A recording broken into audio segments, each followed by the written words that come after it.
ጾሙ ገና ከመግባቱ መውጫውን የናፈቀን ሰዎች የለንም። ቅዳሴ ውስጥ አለን፣ ግን ከቅዳሴ ውጪ። ኪዳን የፊት ለፊት ተሰላፊዎች ነን፣ ግን ከኪዳኑ የለንበትም። ትምህርት ልንማር ቁጭ ብለናል። ሐሳባችን ግን ቀን የጠፋበትን ነገር ስናብሰለስል ቆይተን ሃይማኖት ከምግባር ከተለየች፣ ምግባርም ከሃይማኖት ከተለየች ሁለቱም ጥቅም የላቸው። መከራ ሲበዛብን፣ ነጋዴው ንግዱ አላዋጣ ሲለው፣ ተማሪ የተማረው ነገር ከፍሬ ያልደርስለት ሲለው፣ የሚለፋው ሰራተኛ በስራው ልክ የሚገባው ማግኘት ሳይችል፣ ጤነኛ የነበረው ሰው በደዌ ሲያዝ፣ አይ እግዚአብሔር ረስቶኛል ካሁን በኋላ ሕይወቴ በቃት ያልንባቸው ዘመኖች የለን። በበሉ ክርስቲያኖች የዘገየንባቸውን ወቅቶች ማስቀደስ እንፈልጋለን፣ ግን አናስቀድስም። መቁረብ እንፈልጋለን፣ ግን አንቆርብም። ንስሐ መግባት እንፈልጋለን፣ ግን አንገባም። ዕለት ዕለት ከቅዳሴው ሳንለይ በመካከል ሁልጊዜ ቅዱስ ቅዱስ ቅዱስ አልፋና ኦሜጋ የሰራዊት አምላክ እግዚአብሔር ሆይ ምስጋና ላንተ ይገባል ማለት እንፈልጋለን፣ ግን አናደርገውም። ለምን ከተባለ ይህችን ፍላጎታችንን ወደ ተግባር እንዳንለውጣት ማን ያዘገየነ? ዲያብሎስ ያዘገየነ። ከስግደቱ የለንበትም፣ ከምጽዋቱ የለንበትም፣ የወደቁትን ከማሰብ የለንበትም፣ የታረዙትን ከማልበስ የለንበትም፣ የታመሙትን ከመጠየቅ የለንበትም፣ እስር ቤት የወደቁትን ሰዎች ሄዶ ከመጎብኘት የለንበትም፣ አረጋውያንን ከመመልከት የለንበትም። ግን ዲያብሎስ ምን አይነት ስሜት ይፈጥርብናል? እየጾምን እንደሆነ በቃ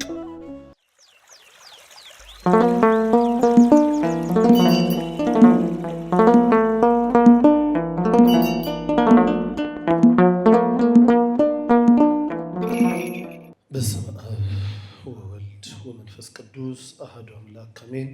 በስመ አብ ወወልድ ወመንፈስ ቅዱስ አሐዱ አምላክ አሜን። በስመ አብ ወወልድ ወመንፈስ ቅዱስ አሐዱ አምላክ አሜን።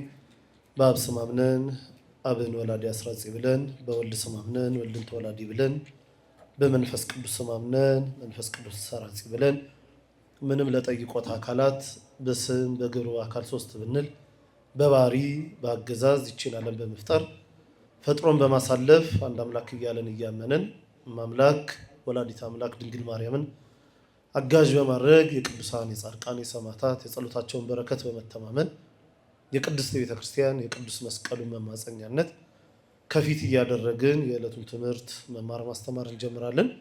አይንተ እግዚአብሔር ካህናት አባቶች፣ ለምስጢር የምትፋጠኑ ዲያቆናት ወንድሞች፣ መምህራን መዘምራን፣ እግዚአብሔር ወዷችሁ እግዚአብሔርን ወዳችሁ ከሩቅም ከቅርብም በዚህ በቅድስና ስፍራ እግዚአብሔርን ቃል ለመስማት የተሰበሰባችሁ እናቶች፣ አባቶች፣ እህቶች፣ ወንድሞች ሁላችሁም በአንድነት እንደምናመሻችሁ አሜን። አምላካችን እግዚአብሔር ኃጢአት በደላችንን ሳይቆጥር ይቺን ዕድሜ ለንስሐ ጨምሮልን በቅድስናው ስፍራ ቅዱስ ቃሉን ሊያስተምረን ስለሰበሰበን ስሙ የተመሰገነ ይሁን።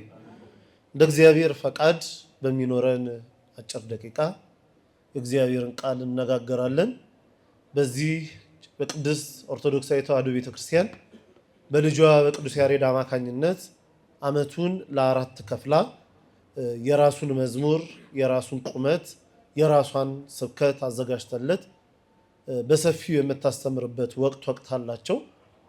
ከወቅቶቹ ደግሞ ሳምንታት የየራሳቸውን የሆነ ስያሜ የየራሳቸውን የሆነ አስተምህሮ ይዘው በሰፊው በቅድስት ቤተክርስቲያን ትምህርት ይሰጥባቸዋል። አሁን ያለንበት ወቅት ከጾመ ነነዌ በኋላ እስከ አብይ ጾም መግቢያ ያለው ጊዜ በዋነኝነት የቅበላ ሰሙን እየተባለ በሰፊው ይተረጎምበታል። የዮሐንስ ወንጌል ምዕራፍ 4 ቁጥር 4 ላይ ያለውን ቃል መነሻ አድርጋ ቅድስት ቤተክርስቲያን ሌሊት በማህሌቱም በሰዓታቱም ኋላም በኪዳኗ ላይም በቅዳሴዋም ላይ እያስተባበረች ወቅቱን ሰሙኑን ልጆቿን ታበረታበታለች፣ ታተጋበታለች፣ ከፍ ወዳለው ሰማያዊ ክብር ትጠራበታለች። አሁን ያለንበት ወቅት የቅበላ ሰሙን ይባላል። እጅግ የምንናፍቀው በሕይወታችን በስጋም በነፍስ የምንጠቀምበት በዓመት አንድ ጊዜ የምንጠብቀው የጌታችን የመድኃኒታችን የኢየሱስ ክርስቶስ ወደ ገዳመ ቆሮንጦስ የመግባቱን ነገር እያሰብን የምንጾመው ታላቁ አብይ ጾም ከፊታችን ስላለ ያንን ወቅት ነው እንግዲህ ቅድስት ቤተክርስቲያን እንዴት ባለ ነገር መቀበል አለብን ብላ ልጆቿን የምታስተምርበት የቅበላ ወቅት ነው። ይህንኑ በሰፊው ለማጽናት ትምህርታችንም ከዚህ ርዕሰ ጉዳይ ጋር ብዙ ያራቀ ሆኖ ለመግቢያ ያህል ግን አባታችን ቅዱስ ጳውሎስ ለተሰሎንቄ ክርስቲያኖች የላከውን መልእክቱ አንደኛይቱ የተሰሎንቄ መልእክት ምዕራፍ 2 ቁጥር 18 ላይ ያለውን ቃል መነሻ አድርገን እንነጋገራለን።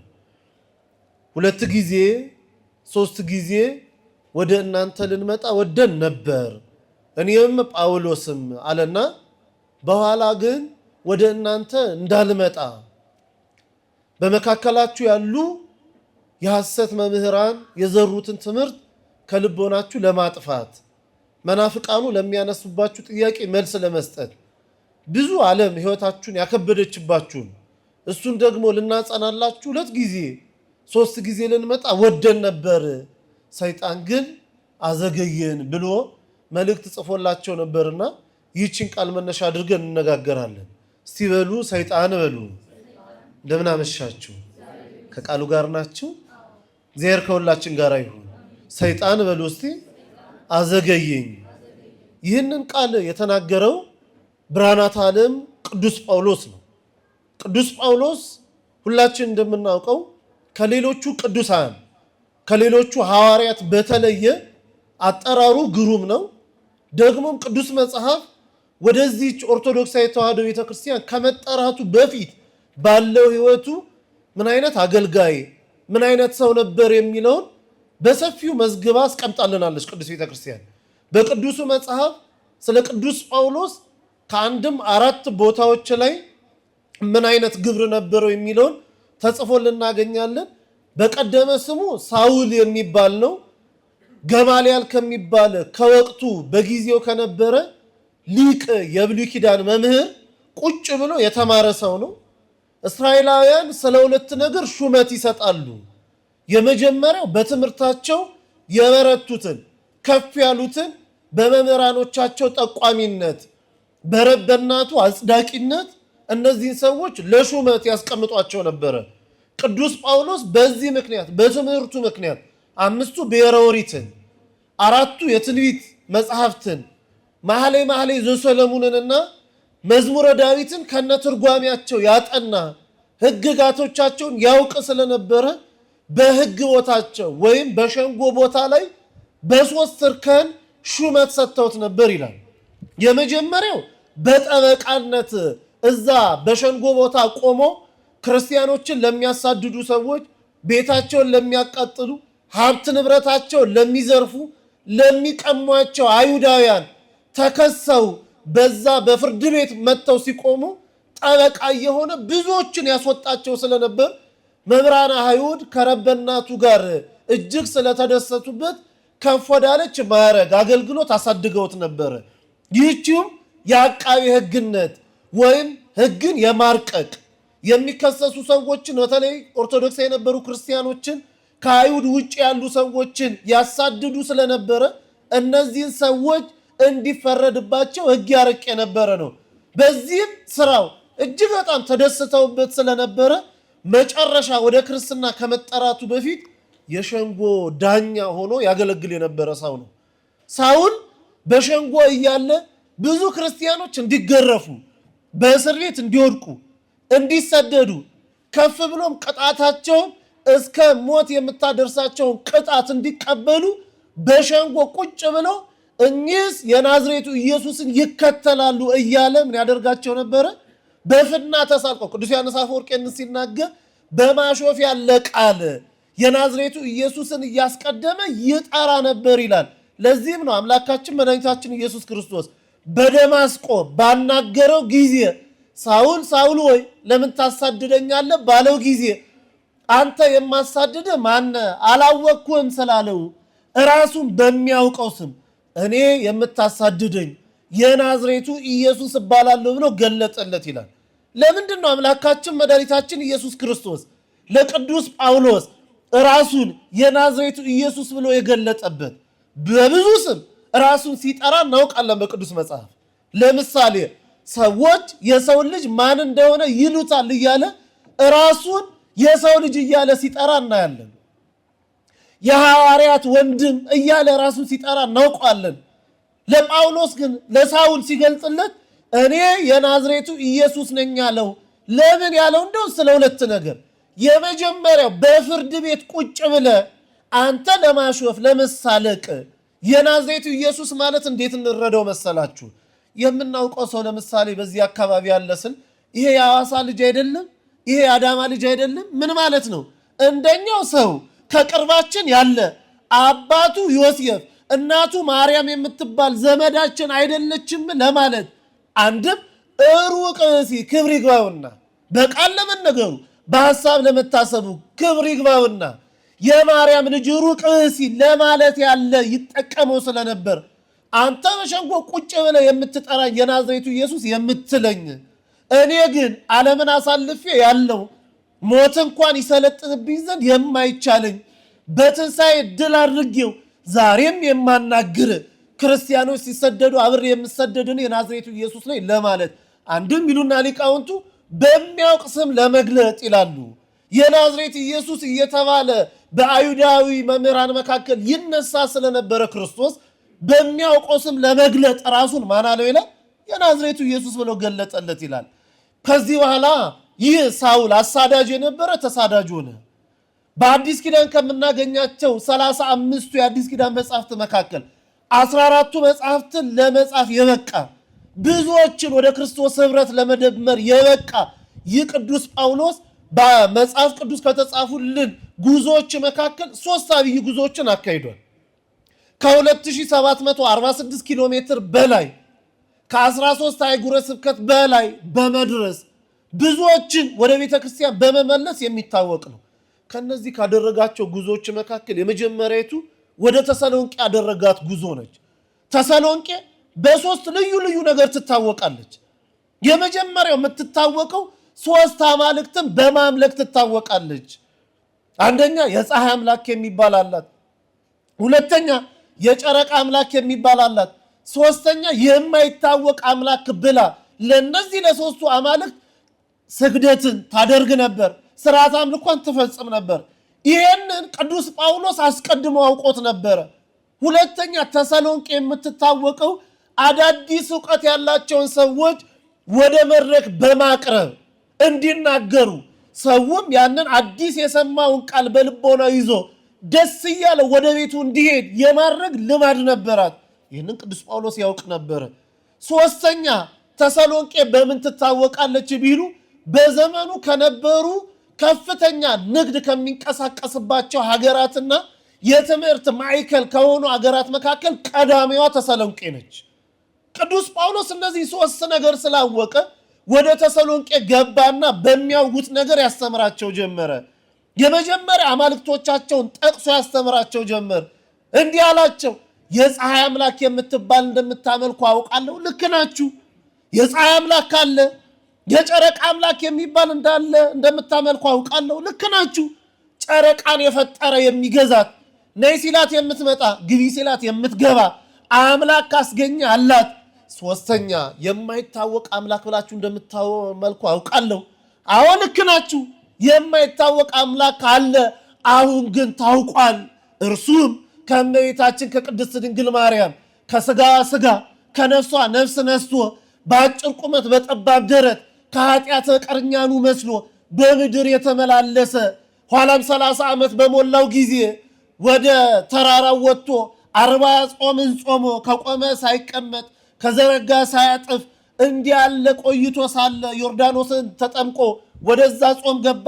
ከጾሙም ሲመለስ ሐዋርያቱን ጠርቶ 12ቱን አስከትሎ ወንጌልን አዲሲቱን ኪዳን ነገራቸው።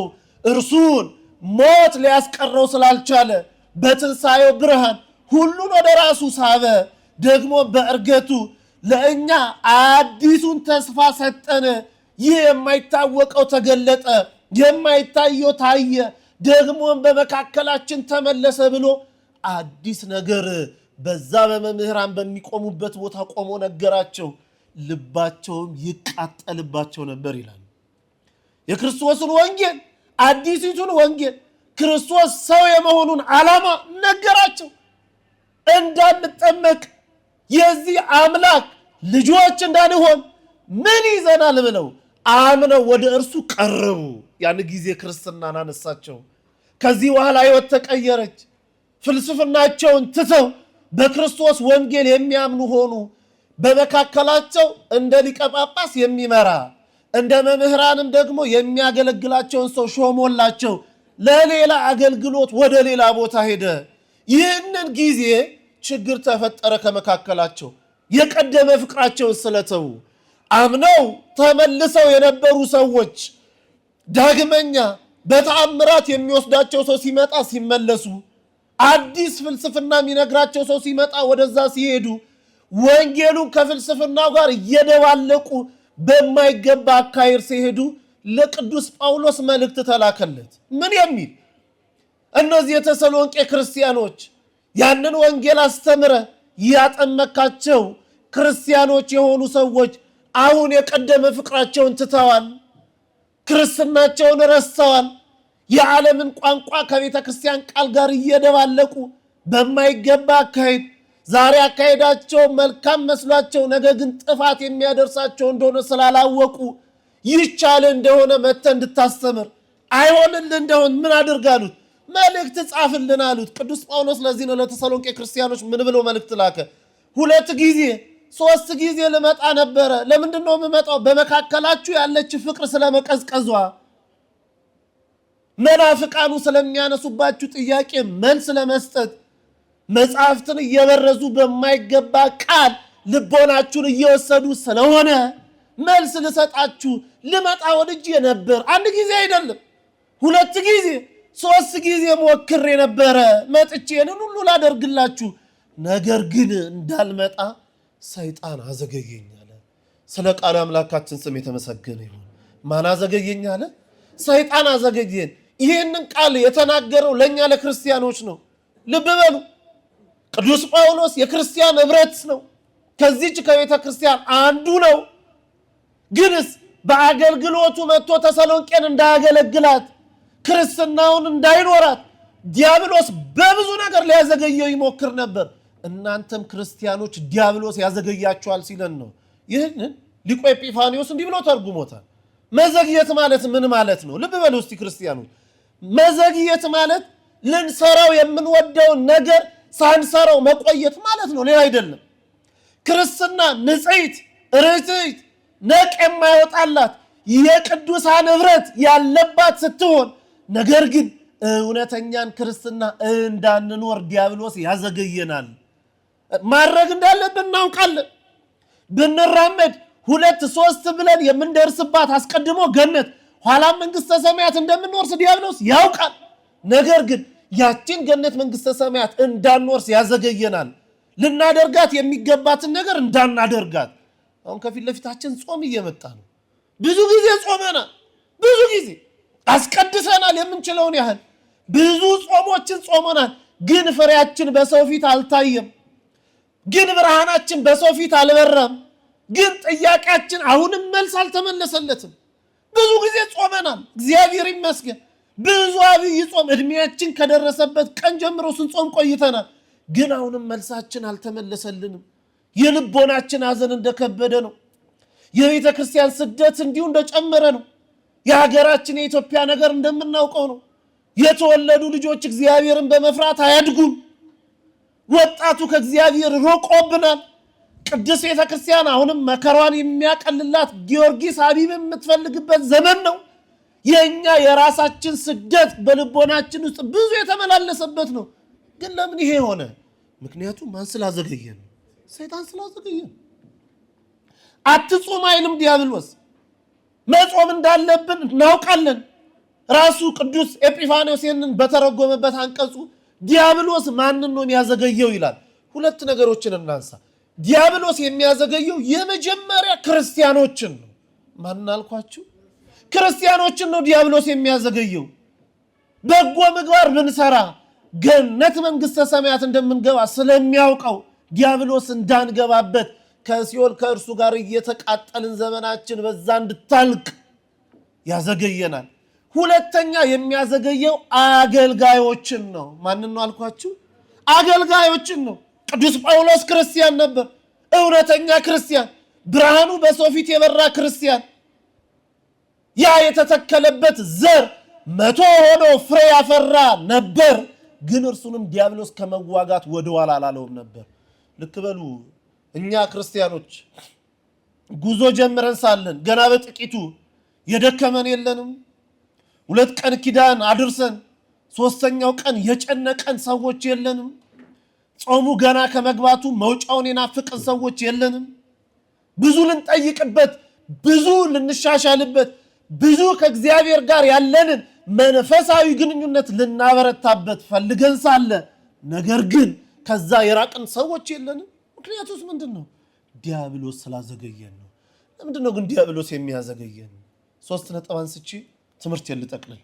ለምንድነው ዲያብሎስ የሚያዘገየን? ምን ስላደረግ ነው?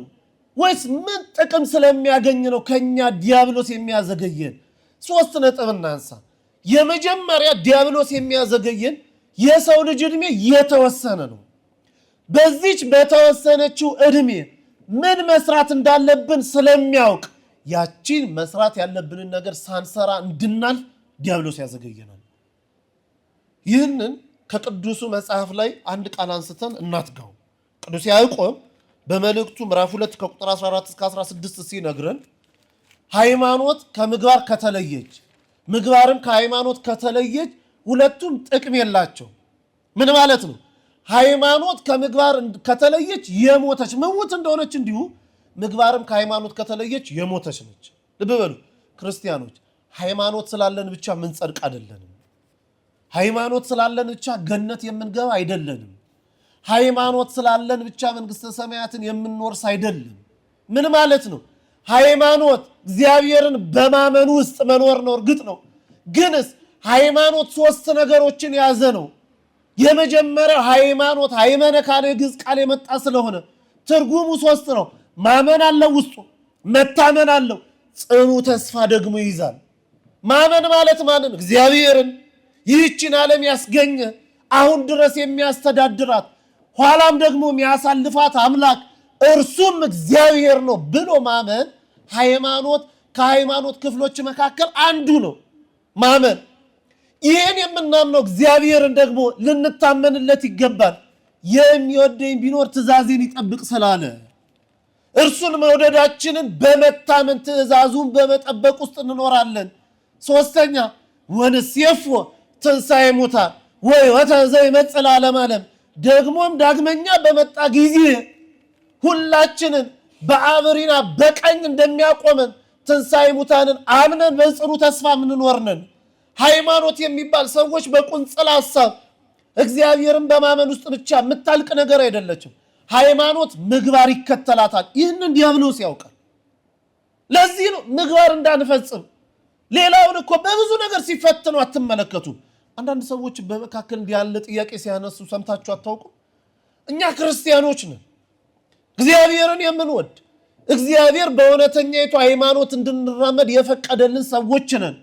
ግን ለምንድን ነው ዲያብሎስ ከዚህ ሁሉ ነገር ወደ ኋላ የሚስበን የምንል ሰዎች የለንም? መከራ ሲበዛብን፣ ነጋዴው ንግዱ አላዋጣ ሲለው፣ ተማሪ የተማረው ነገር ከፍሬ ያልደርስለት ሲለው፣ የሚለፋው ሰራተኛ በስራው ልክ የሚገባው ማግኘት ሳይችል፣ ጤነኛ የነበረው ሰው በደዌ ሲያዝ፣ አይ እግዚአብሔር ረስቶኛል ካሁን በኋላ ህይወቴ በቃት ያልባቸው ዘመኖች የለንም? ዲያብሎስ ለምንድን ነው በዚህ ያህል እኔ ላይ የሰለጠነብኝ የምንል የለንም? ከኛ ሃይማኖት በአፋ ያሉ ሰዎች በቁሳዊ ሀብታቸው ከፍ ያሉ ሲመስለን፣ በጤናቸው ደነኞች ሲመስሉን እግዚአብሔርን የተቃወምንበት ዘመን የለም? የከሰስንበት ጊዜ የለም? እርሱን እያመለኩኝ ምናይ ሁሉ ነገር ማጣት ያለበት ጊዜ የለም? ዲያብሎስ እንዲህ እንድንል ነው መከራውን እኛ ላይ ጫንቃችን መሸከም ከሚችለው በላይ ሊፈትነን የሚሞክረው። እንዲህ ብለን ከእግዚአብሔር ጋር እንድንጣላ ነው። ከኛ ምግባር ነው የሚጠበቀው ክርስቲያኖች፣ ሌላ አይደለም እኮ። ቅዱስ ባስልዮስ በነበረበት ዘመን እንዲህ ብለው ጠየቁት። የወቅቱ የሂሳብ አዋቂያን የሚባሉት ማቴማቲሽያንስ የሚባሉ ሰዎች ባስልዮስ በነበረበት ዘመን ታላቁ ባስልዮስ ቀረባሉና ጠየቁት። መምህር ሆይ ስለ ሃይማኖትና ስለ ምግባር ስታስረዳ ሰምተናል፣ ግን እስቲ በምናውቀው በተጨበጠ ነገር አስረዳን አሉት። ሃይማኖት ማለት 1 ቁጥር ነው አላቸው። ስንት ቁጥር? 1 ቁጥር ነው። ምግባር ማለት ዜሮ ቁጥር ነው አላቸው። እነሱ አንድ ቁጥር የሌለው ዜሮ ምንም እንደማይጠቅም ስለሚያውቁት በሚያውቁት ነገር ሊነግራቸው ነው። ልብ በሉ፣ ሃይማኖት ሳይኖራችሁ እግዚአብሔርን ሳታመልኩ ነገር ግን ጽድቅ ብቻ እንፈጽም ብትሉ አላቸው። ለምሳሌ የተራበ ሰው ብታበሉ 1 ዜሮ ታስቀምጣላችሁ አላቸው። የተጠማ ሰው ብታጠጡ 1 ዜሮ ታስቀምጣላችሁ። የታረዘ ሰው ልብስ ብታለብሱ 1 ዜሮ ታስቀምጣላችሁ። ዜሮ ብዜት በዜሮ ስንት ነው? ዜሮ ነው። ጥቅም የላችሁም። ያቺ ምግባራችሁ በእግዚአብሔር ዘንድ እንድትቆጠር ሃይማኖትን አስቀድማችሁ መፈጸም አለባችሁ። ሃይማኖት ማለት 1 ቁጥር ነው። እኛ ክርስቲያኖች ሃይማኖት ስላለን ከፊት 1 ቁጥር የምትመራልን ነች። ወልድ ዋህድ ብለን በ40 በ80 ቀን የተጠመቅን ክርስቲያኖች 1 ቁጥርን የያዝን ሰዎች ነን። ዛሬ የተራቡትን ብናበላ 1 ዜሮ እናስቀምጣለን። ስንት ቁጥር ሆነ? 10። ነገ ደግሞ የተራቡትን ሰዎች ስናበላ ልብስ የሌላቸውን ስናለብስ 1 ዜሮ እያደረግን 100፣ 1000፣ 10000 እንደምንገባ በእግዚአብሔር ዘንድ አገልግሎታችን ዋጋ የምታገኘው ሃይማኖት ስትቀድምለት ነው። እንዲህ ብለው አስረዳቸው። ዲያብሎስ 1 ቁጥር እንዲያዝን ስላወቀ ነው 1 ቁጥርን ለማስጣል በዚህ ዓለም ያዘገየን። ልብ በሉ ክርስቲያኖች፣ የዘገየንባቸውን ወቅቶች ማስቀደስ እንፈልጋለን ግን አናስቀድስም። መቁረብ እንፈልጋለን ግን አንቆርብም። ንስሐ መግባት እንፈልጋለን ግን አንገባም። ዕለት ዕለት ከቅዳሴው ሳንለይ በመካከል ሁልጊዜ ቅዱስ ቅዱስ ቅዱስ አልፋና ኦሜጋ የሰራዊት አምላክ እግዚአብሔር ሆይ ምስጋና ላንተ ይገባል ማለት እንፈልጋለን ግን አናደርገውም። ለምን ከተባለ ይህችን ፍላጎታችንን ወደ ተግባር እንዳንለውጣት ማን ያዘገየናል? ዲያብሎስ ያዘገየናል። ዲያብሎስ ያዘገየናል። እስቲ በቀላል ምሳሌ እናንሳት። ጠዋት ኪዳን ሄዳለሁ ብለን የተኛንበት ቀን ጠዋት ያለን እንቅልፍ አይታችሁ ታውቃላችሁ? ነገ ዮሐንስ ነው 4 ነው በረከቱ ይድረሰን ጠዋት ተነስቼ ኪዳን አስቀድሼ ነው ስራ መሄደው ብለን ማታ ተናግረን ወይ ማሰበን ስንተኛ ጠዋት ያለን እንቅልፍ ገጥሟችሁ ያውቃል? 4 ብርድ ልብስ ተለብሶ ማይሞቅ ሙቀት ገጥሞን አያውቅም? ዲያብሎስ ያዘገያን ማለት እንዲህ ነው። አትሂዱ አይለንም። ሄደን እንኳን ፍሬ እንዳናፈራበት እጅግራችንን ያስራል። ስለዚህ ከሰው ልጆች ምን ይጠበቃል? ምግባር ይጠበቃል። ያችን ምግባር እንዳንፈጽማት ያደርገናል። ከፊት ለፊታችን አብይ ጾም አለ። አብይ ጾምን አትጾሙ አይለንም። ገና ከዘወረደ ጀምሮ ከመጀመሪያቱ ቀን ጀምሮ እግዚአብሔር እንደፈቀደልን እስከ 9 እስከ 11 እንጾማለን። ዲያብሎስ አትጾሙ አይለንም። ግን ምን ያደርጋል? ጾሙን ስንጀምር የተጣላነውን ሰው ሳንታርቅ እንድንጀምር ያደርጋል። የሰረቅነውን ስራ ያችን የሰረቅናትን ሳንመልስ የበደልነውን ሳንክስ ይቅር ሳንባባል ኮተታችንን ከጸሎቱ ከጾሙ በፊት ሳንተው እንዲሁ ከነ ኮተታችን ኩትት ብለን እንድንገባ ወደ ጾም ምን ያደርገናል? ያዘገየናል። የንስሐ አባታችንን ለማግኘት ቀጠሮ ይዘን ባልሆነ በስራ ቢዚነት የቀረንባቸው ቀናቶች የሉ? የንስሐ አባታችን ቁጭ ብለው እየጠበቁን እኛ ግን ሌላ ጊዜ የሌለ ስራ ውጥር አድርጎ ይዞን የንስሐ አባታችንን የረሳንበት ቀን የለም? ምን ማለት ይመስላችኋል? ሰይጣን ያዘገየናል ማለት ይሄ ነው። አትጹሙ አይደለም የሱ ጦርነት። ሃይማኖት ላለው ሰው አትጹም አይለውም። ግን ምን ያደርጋል? ጾሙን በረከት እንዳያገኝበት ያደርገዋል። ጾሙን በረከት ምን ማለት ነው? የቁርሱን የምሳውን ነዲያን እንዳይመጸውትበት ምን ያደርገዋል? ጠቅልሎ 9-11 ሰዓት እንዲመገብበት ያደርገዋል። ያዘገየዋል ማለት ይሄ ነው። ጾሙ የሚያስገኝለትን በረከት ከጾም ከስግደት ከምጽዋት መለየት እንደሌለበት ያውቃል ዲያብሎስ። ግን እኛን ምን ያደርጋል? እንዲሁ ዝም ብለን ከስጋ ወደ ቬጂቴሪያን እንድንቀየር ብቻ። ከዛስ ምን ያደርገናል? እየጾምን ነው የሚመስለን። ዮሐንስ አፈወርቅ በአንድ ስብከቱ እንዲህ ይላል፣ ወንድሜ ሆይ እየጾምክ ነውን ይላል። ጥያቄ ምን ይመስላል? ከምግብ ተለይተናል፣ ከስጋ መብል ተለይተናል፣ በሚገባ ተለይተናል። ለእኛ እየጾምን ነው የሚመስለን። ግንስ ከስግደቱ የለንበትም፣ ከምጽዋቱ የለንበትም፣ የወደቁትን ከማሰብ የለንበትም፣ የታረዙትን ከማልበስ የለንበትም፣ የታመሙትን ከመጠየቅ የለንበትም፣ እስር ቤት የወደቁትን ሰዎች ሄዶ ከመጎብኘት የለንበትም። አረጋውያንን ከመመልከት የለንበትም። ግን ዲያብሎስ ምን አይነት ስሜት ይፈጥርብናል? እየጾምን እንደሆነ በቃ እግዚአብሔር ጾማችንን ለመቀበል እጆቹን ዘርግቶ እንዳለ አድርጎ ይስልብናል። ቢያንስ በአብይ ጾም አንድ ጊዜ ውዳሴ ማርያም ከማድረስ አንዘግይ እስቲ። ዲያብሎስ በዚህ ወቅት ጸሎቱ ምን እንደሆነ ሳታውቀው እንድታልፍ ያደርጋል።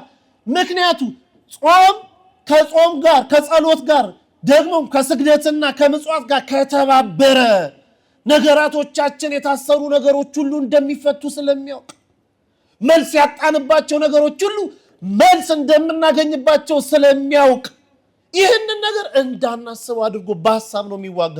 ለዚህም ነው ቅዱስ ጴጥሮስ ምን አለ? ላደርግ የምወደውን እርሱ አላደርገውም ማለት። ላደርግ የምፈልገውን እርሱን አላደርገውም፣ ነገር ግን ማድረግ የማልፈልጋትን እርሷን ደግሞ አደርጋታለሁ ይላል። በአብይ ጾም በጣም የተለመደ ነገር አለ አይደል? ምን አይነት ነገር አለ?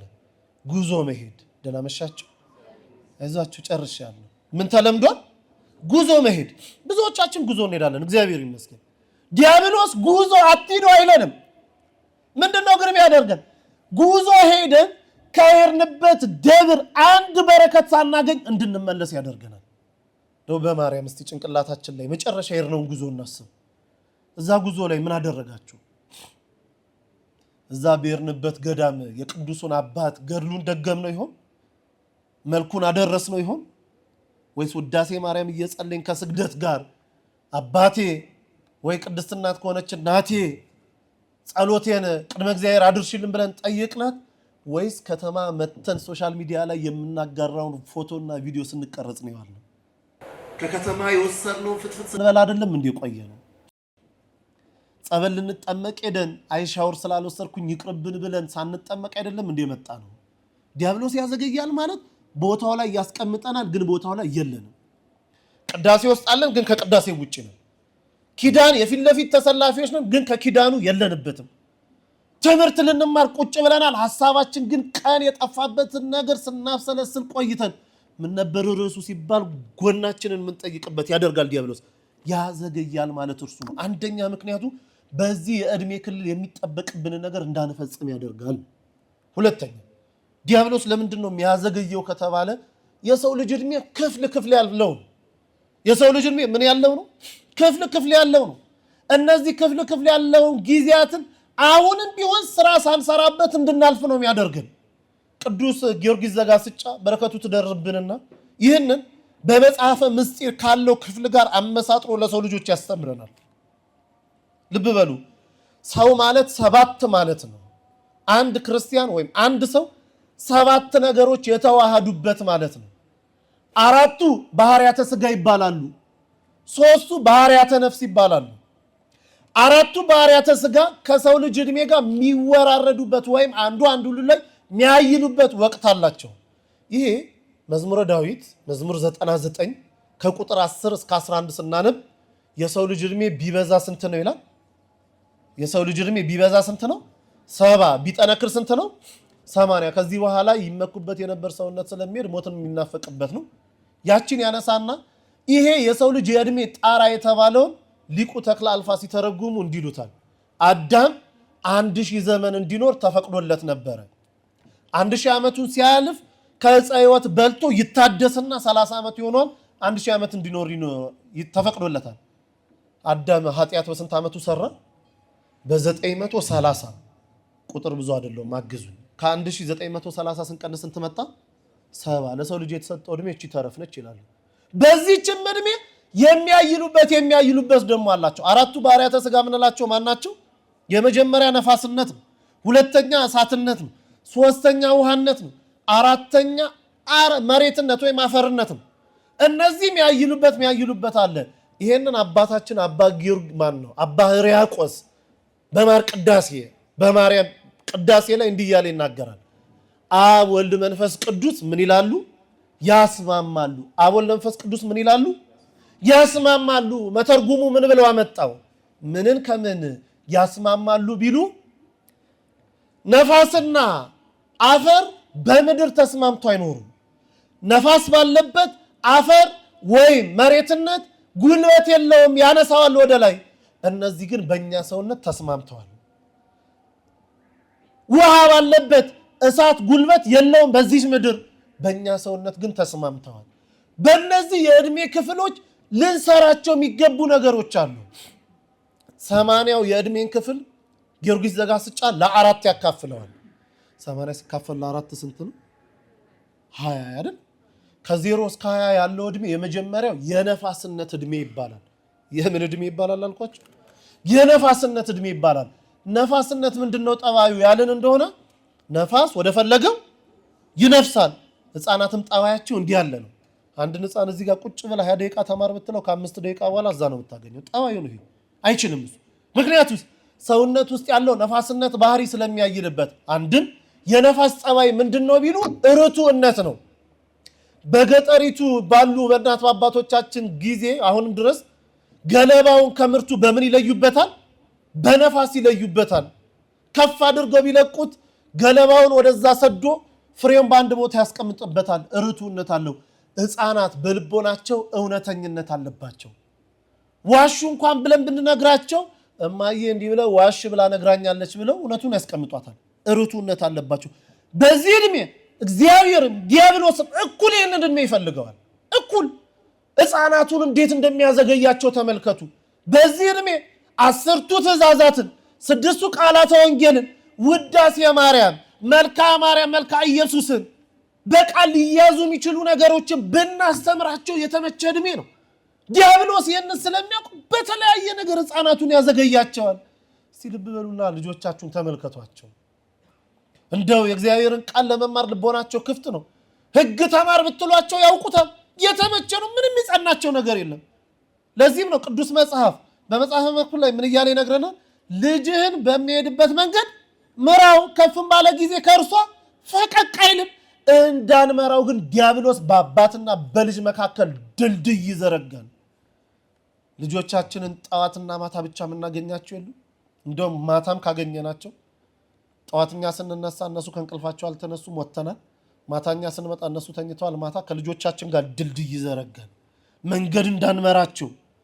ዛሬ ብዙዎች በጭንቀት ብዙዎች በማይገባ ነገር ራሳቸውን ወደ ሞት የሚያደርሱት ከእናት ከአባታቸው ጋር የሚገባውን ጊዜ ማሳለፍ ስላልቻሉ። ዲያብሎስ ያዘገያል ህፃናትን። ስልኮቻችንን፣ ቴሌቪዥኖቻችንን፣ መጫወቻ ጌሞችን ብንመለከታቸው ህፃናቱ የሚያዘገይበት ነው። ያስኳላው ትምህርት ራሱ ልጆችን ማዘግያ መንገዱ ነው። እንዲህ ሲባል ደግሞ ልጆቻችንን አናስተምር ማለታችን ነው። ግን በጊዜው ነው፣ በጊዜ ላይ ሁሉ ነው። ቀን ዓለም ላይ የተማረውን ሳይንስ ማታ በወንጌል ማረቅ ካልተቻለ ጭንቅላቱ ላይ ሳይንሱ ብቻ ይበልጥና ሃይማኖትን ከዜሮ ጥሏት እንዳይሄድ ልጅህን በሚሄድበት መንገድ እንድትመራው ነፋስነቱን ማወቅ መጠበቅ ያስፈልጋል። ሁለተኛው የዕድሜ ክፍል ከ20 እስከ 40 ያለው የዕድሜ ክፍል ነው። እሳትነት ዕድሜ ነው። ይህንን ዕድሜ እግዚአብሔር ይፈልገዋል፣ ዲያብሎስም እኩል ይፈልገዋል። በእሳትነት ዕድሜ የፈለገውን ለማድረግ የተመቸ ነው። ቅዱስ መጽሐፍ ለዚህ ነው የእሳትነትን ዕድሜ የጉብዝና ወራት እያለ ይጠራዋል። በመጽሐፈ መክብብ ምዕራፍ 12 ቁጥር 1 ላይ ሄደን ስናነብ በጉብዝና ወራት ማንን አስብ ይላል? እሳትነት ዕድሜ ማለት ነው። ፈረንጅ ኬታ መጣ ፋይሬጅ ይላል አይደል? ኬታ አምጥቶ ነው ሊያ ጊዮርጊስ ዘጋስጫ እኮ ነው አስገኙ። ሰውነታችን ውስጥ ያለው እሳት የሚንቀለቀልበት ጉልበት ያለው ስለሆነ እሳት ሁሉን ላጥፋ እንደሚል እንዲሁ ወጣትነት ሁሉን ላጥፋ የሚልበት፣ እሳት ሁሉን ሞክሬ አቃጥዬ እንደሚል ወጣትነት ሁሉን ሞክሬ ሁሉን አቃጥዬ ሁሉን ገዝቼ የሚልበት ዕድሜ ነው። ለዚህም ነው ዲያብሎስ ይህንን ዕድሜ በደንብ ይጠቀምበታል። ሁሉን አዋቂ የሆነ ስለሚመስለው ከኔ በላይ የለም ያሰኛል ዲያብሎስ። እውነት ነው። እሳትነት ከኔ በላይ የለም ስለምትል ነው ሁሉን ካልፈጀው የሚለው። ወጣትነትን በእግዚአብሔር ቤት ማስባረክ ያስፈልጋል። ጾሙ ሲመጣ ምንም አይገደንም። 3 ቀንና ክፍል ብንል እንችላለን። ግንስ 3ቱንም ቀን እያከፈልን 3ቱንም ቀን በማይገባ ዓለም ውስጥ ያኖራል ዲያብሎስ፣ ያዘገያል ማለት ይሄ ነው። በዚህ ዕድሜ ላስቀድስ ብንል የምንችልበት ነው። ሌሊት ቅዳሴው ላይ መተናል፣ ግን የሚባለውን ነገር ላለመስማት ወይም ደግሞ ስለማይገባን ስለሚመስለን ስለምንተው ቅዳሴው መሃል መተን ስለ ዓለም ነገር ስናስብ ቆይተን የርንበት ጊዜ የለም። ለጸሎት ስንቆም የጠፋብን ዕቃ ትዝ ብሎን አያውቅም። እንደው መቼ ጀምሬ መቼ ያለቀ ያልንበት ጊዜ የለም። ጸሎቱን አቡነ ዘበሰማያት ጀምረናል እኮ ግን መቼ እንዳለቀ አናውቀው። ምን ማለት ነው? በጸሎቱ ያለ በረከት፣ በጸሎቱ ያለ መልስ በጸሎት ማለት ከእግዚአብሔር ጋር መነጋገር ስለሆነ ያቺን ንግግራችንን በማይገባ ኔትወርክ እየጠለፈ ከዛች ከእግዚአብሔር ማዕድ ውስጥ እኛን ይለየናል። ቅዳሴ ውስጥ እኮ የሚደክመን ሰዎች የለም። ቅዳሴውን እያስቀደስን አንድ ልጅ ነው አሉ ቅዳሴ ክፍል የትኛውን ተወዳለህ ሲባል እቱ በሰላም አለ ይባላል።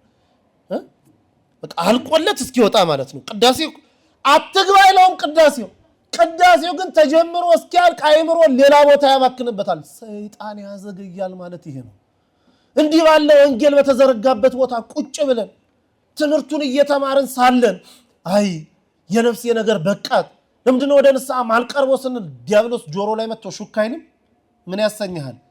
ያላገባውን ሰው ምን ይለዋል? እስክታገባ ድረስ አትቁረብ አይልም? ሰይጣን እኮ ክፉ ነው። እንደው ስታገባ እንድትቆርብ ፈልጎ ይመስላል? አይደለም በፍጹም። ምን ያደርጋል? አይ እስክታገባ ይላል። ያገባውንስ ምን ይለዋል?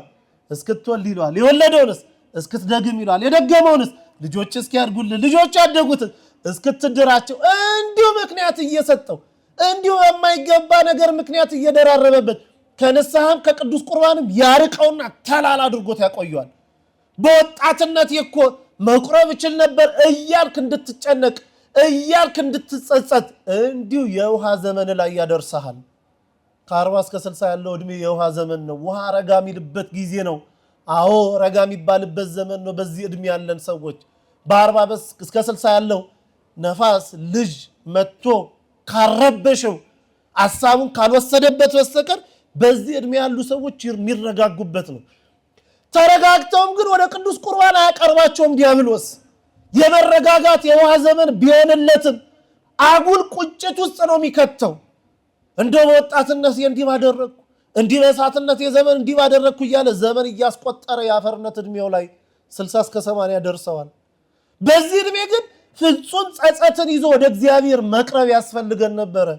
በቅበላ ወቅታችን ውስጥ እስከዛሬ ከጾምንበት ጾም የተለየ ጾም ስለማድረግ ማሰብ የሚገባበት ጊዜ ነው። አሁን እንደ ማርያም ከንስሐ አባቶቻችን ጋር ተገናኝተን ኃጢአታችንን ተናዘናት። በቃኝ አበስኩ ገበርኩ በቃኝ ካሁን በኋላ ወድጄም ይሁን ሳልወድ ፈልጌም ይሁን ሳልፈልግ ፈቅጄም ይሁን ሳልፈቅድ የሰራኋት ኃጢአት በቃችን። እስቲ እግዚአብሔር በዚህ ጾም ውስጥ ይታረቀን ብለን ራሳችን ላይ አዋጅ አውጀን የምንገባበት ጾም ይሁንልን። እስቲ ከንስሐ አባታችን ጋር ተገናኝተን ሙሉ ነገራችንን አጥበናት በቃ ከዛ ወደ ጾሙ እንግባ። እስቲ ጸድተን ኃጢአት በደላችንን አራግፈናት እንግባና ጾሙ ላይ ስንገባ ደግሞ አንድ ነገር ይዘን እንግባ። አይዟችሁ ነገር አናብዛ፣ አንድ ነገር ብቻ እስቲ በዚህ ጾም ይህቺ ቋጠሮይ መልስ ታገኝበታለች ብለን እርሷን ብቻ ይዘን እንግባ። እስቲ ወደ ጾሙ እርሷን ብቻ ከእግዚአብሔር ፊት ቀርበን ያቺን ጾም ያቺ ጥያቄያችን ስንጾምም ጥያቄያችን እርሷ ብቻ ትሁን። ኪዳን ስንቆም ቅዳሴም ስናስቀድስ የሰርክ ጉባኤም ስንገናኝ የጸሎት ሰዓታችን መሃልም ያቺን ጥያቄያችንን ደግመን እናሳስብበት። ከዛ እግዚአብሔር በትንሳኤው እስቲ ያቺን ቀጠሮ አይፍታት። እስቲ በትንሳኤው ብርሃን እኛም ተነስተን ለምስክር አንቆም። እስቲ እግዚአብሔርን እንኳን በዚህ እግዚአብሔርን እስቲ እንፈትነው አካችሁ። እስቲ ኃጢአታችንን ተናዘናል የበደልነውን ይቅር ብለህ ነው። አሁን እኮ በጣም የሚገርሙ ዲያብሎስ ይቅር እንዳትል ልቦናን በትዕቢት ይሞላብሃል። የበደልክ አንተ ደግሞ ይቅርታ እንዳትጠይቅ ይቅርታ እንድትጠየቅ አድርጎ ይስልብሃል ዲያብሎስ። ያዘገያል ማለት ይሄ ነው። ወንድነትህስ ይልሃል፣ እንደ ኩራትህስ ይልሃል። ወንድነትም ኩራትም ለገነት መግቢያ ድልድይ ሊሆኑን አይችሉም። ለገነት መግቢያ ድልድይ የሚሆኑን ይቅር ባይነትና ንስሐችን ነው። እሷን ንስሐ በእግዚአብሔር ፊት ይዘናት እንግባ። አቤቱ አምላኬና ረድኤቴ ሆይ የአፌ ቃል የልቤም ሐሳብ ባንተ ዘንድ ያማረ ይሁን እንዳለ መዝሙረኛው ዳዊት በመዝሙር 14 ቁጥር 18 ላይ የልቦናችንን ቃል እግዚአብሔር እንዲሰማ የውስጣችን ሐሳብ የልቦናችን ሐሳብ የአንደበታችን ቃል በፊቱ ያማረ ሰናይ የተወደደ እንዲሆን እስቲ እነዚህ ነገር ትተናቸው ንግባ እግዚአብሔር። ያን ጊዜ በትንሳኤው ከመስካሪዎች ውስጥ መካከል ያደርገናል። ጾሙን ስገባ ይሄ የተቋጠረ ነገር ይዤ ነበር የገባሁት እግዚአብሔር ግን እንዲያደረገልን ብለን የምንመሰክር ያደርገን። ሶስተኛና የመጨረሻው ምንድነው ከተባለ ምክንያት እስኪሰጠን ድረስ ነው ዲያብሎስ የሚያዘገየን። ምን እስኪሰጠን ድረስ? ቅዱስ ጳውሎስ አዘገየኝ ብሎ ሲናገር ለኛ ለምሳሌ ነገረን እንጂ ዲያብሎስ እሱን ሊያዘገየው አልተቻለውም። በአንድ ምሳሌ ትምህርት ለጠቅልለው ቅዱስ ጳውሎስና ሲላስ በአገልግሎታቸው ብዙ ሰዎች ወደ ክርስትና ሲመልሱ የነበሩ እንደሆኑ ዲያብሎስ ያውቃል። በሄዱበት ቦታ አዲሲቱን ቤተክርስቲያን እየመሰረቱ ወንጌልን በሰው ልቦና እያቀጣጠሉ ዓለም ከኃጢአት ክርፋቷ ከሚያስጠላ ሽታዋ በክርስቲያኖች ፍቅር ወደሚያምር ደስ ወደሚል ሽታ እንደቀየሩ ያውቃል ዲያብሎስ። ስለዚህ ግን በብዙ ነገር ሊያዘገያቸው ይዋጋቸው ነበር። ራሱ ቅዱስ ጳውሎስ ሲነግረን በቆሮንቶስ ክርስቲያን መልእክቱ ምዕራፍ 5 ላይ 3 ጊዜ ጎኔን ተመታው ይላል። አንድ ምት ነፍስ ከስጋ የምትለይ ነች፣ እርሱ ግን 3 ጊዜ ተቀበልኳት ይላል። ታንኳይቱ በባህር ላይ ያለች እሷም ደግሞ ምን አለችብኝ? ተሰበረችብኝ፣ ወደቀችብኝ ሲል እንመለከቷለን። ለተሰሎንቄ ክርስቲያኖች በላከው መልእክቱ ላይ ደግሞ ራሱ ሲነግረን ምን ብሎናል? በእስር ቤት 2 ጊዜ ታሰርኩኝ ይላል። ዲያብሎስ ይህንን ሁሉ ያደርግ የነበረው ሊያዘገየው ነው። አንድ ጊዜ በፈርዖኑ ልብ ላይ አድሮ ይህንን ቅዱስ ጳውሎስን እንዲታሰር አደረገው ይላል። ሲታሰር ከሲላስ ጋር ነው የታሰረው። አሁን ቅዱስ ጳውሎስ ሲታሰር ብዙ ነገር ለራሱ መንገር አይችልም ነበር። እንደው እግዚአብሔር ይህንን እኮ ያደረገው እየዞርኩኝ ሳስተምር ስለደከመኝ እንድተኛ ፈልጎ ነው ብሎ መተኛት ይችላል አይችልም? እንደምን ዋላችሁ እንደምን ዋላችሁ። እንዳንጾም እኮ ጨጓራዬ ነች የምንል ሰው የለን? ጨጓራዬ እኮ አልችላትም የሚል ሰው የለን? ሩጧ ተነስቶ እኮ ውሃ እየጠጣ ነው እኮ እንደው ጨጓራዬ እንጂ እኮ መጾም ፈልጋለሁ የሚል ሰው የለን? ቅዱስ ጳውሎስ መታሰሩን ምክንያት ማድረግ ይችል ነበር። እንዲህ ስለደከምኩኝ ነው እኮ እግዚአብሔር እኮ እንድተኛለት ፈልጎ ነው ያሳሰረኝ ብሎ ለሽ ብሎ መተኛት ይችል ነበር፣ ግን አልተኛም። ዲያብሎስ ይህንን ምክንያት እንዲፈጥር ሹክ ያላለው ይመስላችኋል? ከአንድም 3 ጊዜ ደጋግሞ ሹክ እንደሚለው የታወቀ ነው፣ እሙን ነው። ግን ቅዱስ ጳውሎስ አልተኛም። ይልቁንም እስር ቤት ታስሮ በእግዚአብሔር ፊት ይጸልይ ነበር ይላል። ግሩም እኮ ነው። እኛ ቤተክርስቲያን ውስጥ ሆነን ከጸሎት ተለይተናል። እሱ ግን እስር ቤት ገብቶ እስር ቤቱን ቅዳሴ ቤት አድርጓታል። ቀኔ ማህሌት አድርጎት ከሲላስ ጋር ይዘምራል። ውስጥ እየዘመሩ ሳለ ተሰወሩበት ይላል ያጠባቂ። በጣም እኮ ነው የሚገርመው። የሚሰውር ዝማሬ እንዴት ያለ ነው! ፍጹም ከክርስቶስ ጋር አገናኝታ ዓለምን የምታስረሳ ዝማሬ እንዴት ያለች ነች! ያቺን ቦታ ቀኔ ማህሌት አድርጎ ይዘምር ጀመረ። ተሰወረበት። ሮማውያን አንድ ሕግ አላቸው። በእስር ቤት ውስጥ ጠባቂ አድርጎ የሚሾም ሰው አንድ እስረኛ ካመለጠ፣ ይልቁንም አይሁዳውያን አሳስረውት ያለን ሰው ካመለጠ ያ ጠባቂ እርሱም ከነቤተሰቡም ይገደላል። ይህ ሕግ አለ በእነሱ፣ የታወቀች ነች። ልክ እንደጠፋበት ይህ ሕግ ነው ሰውየው ትዝ ያለው። ያ የእስር ቤት ጠባቂው አእምሮ ላይ የመጣው ይህ ሕግ ነው የመጣበት። እንኪያስ እንዲህ ከሆነማ ራሴን ላጥፋና ልሙት፣ ቢያንስ ፍርድ ቤት ሚስቴም ልጄም ተይዞ በቆሙ ሰዓት አይ እነዛ እስረኞች ገለውት ስለሄዱ እነሱ ነፃ ይሁኑ የሚል ሐሳብ አእምሮ ላይ አምጥቶ ራሱን ለመግደል ሰይፍ አወጣ ይላል። ልክ ሰይፍ ሲያወጣ ቅዱስ ጳውሎስ ከዝማሬው ተመለሰና ተመለከተው። አንዳች ነገር በራስህ እንዳታደርግ ያስከውን ሰይፍ ወደ ሰገባ መልስ። ተመልከት እጆቻችንን፣ ተመልከት እግሮቻችንን፣ ታስረናለን፣ አንዳች ከቶ እንዳታደርጋለው ይላል። ይሄ ሰው በጣም ከአእምሮ በላይ ሆነበት። አይሆንም ይሆናል አይሆንም። እስር ቤቱ ላይ ያለ ጠባቂኛ ጠፋንበት ብሎ ራሱን ሊያጠፋ አይደለም ለብቻለን የሆነች መድኃኒት ሰጥተነው አስተኝተን ባመለጥን ብንል ለኛ ሰዎች የቅዱስ ጳውሎስ አሰራር ደንቆ ከአእምሮ በላይ ሆነበት። እነዚህ የአምላክ ሰው መሆን አለባቸው ብሎ ቀረበ ይላል።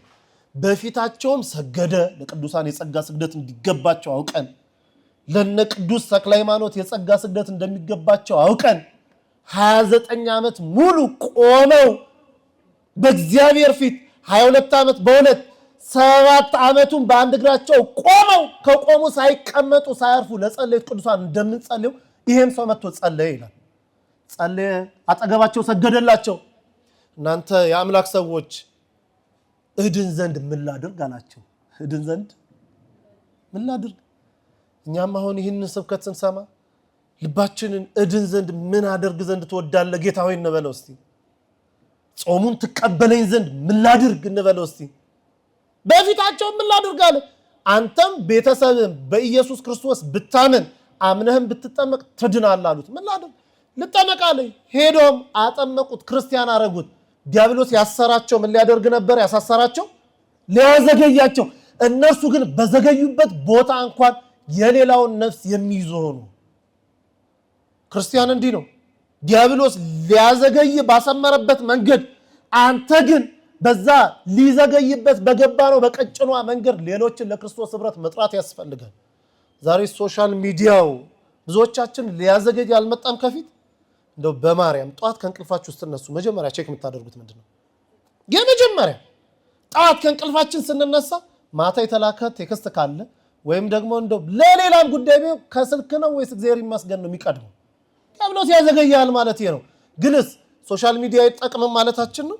ዲያብሎስ ሊያዘገይ ሶሻል ሚዲያ መጣ። እኛ በሶሻል ሚዲያ ከዘወረደ ጀምሮ እስከ መጨረሻው ሰሙነ ሕማማት ሳምንታቱን በገባን ልክ እየጻፍን ሌላውን ወደ ክርስቶስ ህብረት መጥራት ይቻላል አይቻልም? በታሰረበት ቦታ ሌሎችን ወደ ህብረት እንደጠራ እንዲሁ እኛም ብዙዎችን ወደ ህብረት መጥራት ያስፈልጋል። ታዲያ ዲያብሎስ ሲያዘገየን ምን እናድርግ? ሁለት ነገር አላብራራቸውም። ሁለት ነገር እናደርጋለን። የመጀመሪያው ከትምህርት መለየት አያስፈልግም። ከትምህርት ማለት ከኦርቶዶክሳዊ ህብረት መለየት አያስፈልግም። ዲያብሎስ መጀመሪያ ሊመታ ሲፈልግ ከህብረቱ ነው የሚለየ። ይህን በልቦናችን በደንብ እንያዝ። የሆነ ጊዜ የጀመርናትን የጸሎት ህይወት ያቆምን ጊዜ፣ የጀመርናትን የማክሰኞ ጉባኤ ያቆምን ጊዜ፣ የጀመርናትን የቅዳሴ ህይወት ባቆምን ጊዜ ይቺ ቃል ወደ ልቦናችን ትምጣ። ዲያብሎስ ሊመታ ሲፈልግ መጀመሪያ ብቻን ነው የሚያቆም። ከህብረት ይለይና ብቻን ያቆማል። እኛ ግን ከህብረት እንዳንወጣ በኦርቶዶክሳዊ ትምህርት ባለበት ወንጌል ባለበት ሁሉ መገኘት ያስፈልጋል። ለዚህም ነው ማርያምስ ሐረየት መክፈልተ ሰናየ ዘኢያይዱ፣ ማርያምስ በእውነት የማይቀሟትን በጎ ዕድል መረጠች። ይቺ ትምህርት ነች በጎ ዕድል። ዲያብሎስ ሊያዘገይበት የማይቻለው ነገር አንዱ ትምህርት ነው። ከትምህርት አንለይ። የመጀመሪያ። ሁለተኛ በእምነት እግዚአብሔርን እንጠይቀው። በእምነት ነቀል የሌለባት እምነት እግዚአብሔር ይቻለዋል። የኔን ቋጠሮ መፍታት እግዚአብሔር ይቻለዋል።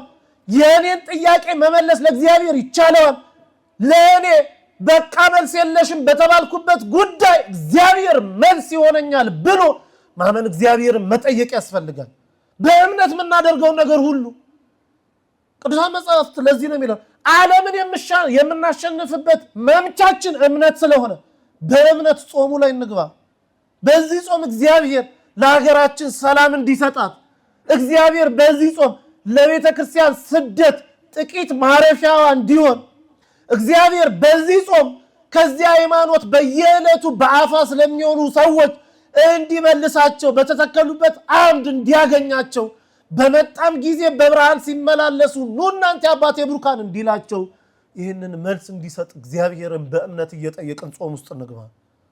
ቅበላ ማለት ያ ነው። ቅበላ ስንል እንደው 55 ቀናት እንዳይናፍቀን ብለን እንደው ዝም ብሎ ነገር ዓለሙ ላይ ማደባለቅ ሳይሆን ቅበላ የምንቀበለው በእንዲህ ያለ በእምነትና በእንዲህ ያለ በትምህርት መሰረት ላይ ቆመን ነው። ያን ጊዜ እግዚአብሔር ይሰማናል። ያን ጊዜ እረፍታችን ይቀርባል። ያን ጊዜ ዛሬ ተስፋ ቆርጠንባት አይ እግዚአብሔር ረስቶኛል፣ አይ እግዚአብሔር ትቶኛል ባልንበት ቦታ ላይ እግዚአብሔር ቀድሞ ስራውን ሲያከናውን እናያታለን። ብዙ ጥያቄ የለንም ዛሬ የለንም እንዴ? ቤተክርስቲያን ጥያቄ የላትም? ልጆቿ እንዲጠይቁላት እንዲያሳስቡላት የምትፈልገው ጥያቄ የላትም እንዴ? ያንን ጥያቄ በዚህ ጾም ጠይቀን ዲያብሎስ ሊያዘገይ ካሰመረው መስመር አምልጠን በበጎ ህይወታችን እንዲቀደስ የሱ ቅዱስ ፍቃድ ይሁንልን። 2 ጊዜ 3 ጊዜ ወደ እናንተ ልመጣ ወድጄ ነበር፣ ሰይጣን ግን አዘገየኝ እንዳለ ክርስቲያኖች አገልጋዮችን ሊያዘገይብን ከሚወረውርብን የማይገባ ጦር አምልጠን በበጎ ቅድስና አብይ ጾምን ጾመን እውነተኛ መስካሪዎች ከሚያደርገን ከፊት ያሰልፈን። ያስተማረን የመከረን የቅዱሳን አምላክ እግዚአብሔር ስሙ የተመሰገነ ይሁን። ተሰብስበው ነበር ተበተኑ፣ ዘምረው ነበር ዘፈኑ፣ በሃይማኖት ነበሩ ከሃይማኖት ወጡ፣ ቆርበው ነበር አፈረሱ፣ በጉባኤ ህብረት ነበሩ ዛሬ ግን ተበተኑ ከመባል አምላክ ቅዱስ ተክለ ሃይማኖት ሁላችንንም ይጠብቀን። ሰላም ለከ ተክለ ሃይማኖት መናኒ አሰረ ወንጌል ለጋኒ ቁርባን ከሳባም ቁርባን አበልዜሲኒ አባ ዘሳልኩ ከሰማኒ ወአባ በሰማይ ለበለኒ ቅዱስ ተክለ ሃይማኖት ሁላችንንም ይጠብቀን።